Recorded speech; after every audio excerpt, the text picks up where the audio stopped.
Look, today I want to talk about all the fees and the penalties being levied on robo-advisors. If you're not sure what a robo-advisor is, watch my video on that topic by following this link right here. So we go back to December 2018. That's the first time the SEC has an enforcement against a robo-advisor, Wealthfront, for false statements and misleading advertisements. The penalty is $250,000. Now, I don't know the exact details of the misleading advertisements, but I suspect it has something to do with an advertisement like this. Now, given the low interest rate environment, I find it very hard to believe they're able to provide this kind of an interest rate on cash accounts to all customers. If it probably was something like, if you have $1 million, you'll get this kind of a rate, but they portrayed it as if all customers would get it. Emperor Investments, similar story, misleading performance data, $25,000 penalty. Right now in the news, we see Robinhood is being fined by FINRA, not the SEC, a record $70 million. Want to also point out here that in this particular advertisement for Robinhood, they use GameStop, which is a meme stock. Now, I do have a number of videos out there where I value meme stocks, and spoiler alert, they're all very overvalued, but you can watch those videos if you follow these links right here. The question is now, what did Robinhood do to get this $70 million fine? Well, they used in terms of giving to their customers false and misleading information.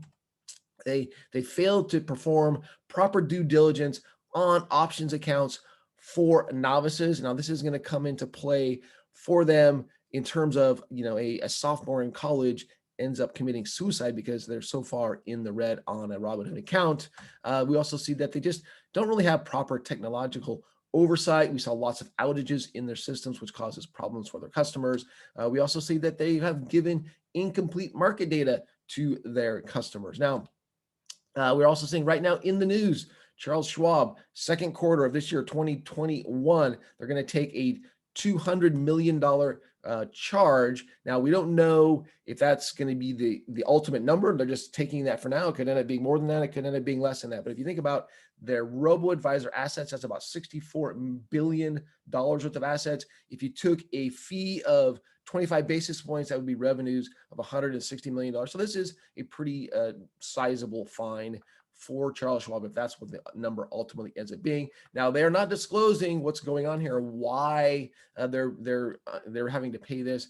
I suspect it has something to do with their no fee. They're saying in their advertisements that they have zero fees. They're not even doing that 25 basis point fee for the robo-advisor accounts. But if you look at their revenues to their financial statements, there are revenues associated with it. So there's some contradiction there. I suspect it has something to do with that. Now, just in general, I have advocated that robo-advisors should be doing better. The problem with them is that because you have this thing on your phone, you can literally trade when you're at a stop sign, when you're in the line at the grocery store, and that's just going to exacerbate all these behavioral problems that I've outlined many times in many of these videos. Now, I have some videos where I specifically talk about it in the context of robo-advisors. Let me highlight those videos with these links right here. In one of those videos, I do talk about that sophomore who ended up committing suicide because of that margin account issue, that options account issue at Robinhood. So anyway, I just encourage these fintechs to do better, like really treat your customers right, educate them, and help them grow their wealth. That's what it should all be about. Anyway, that's it for today. I'm Brian Kozlowski. Happy trading out there. Thank you so much.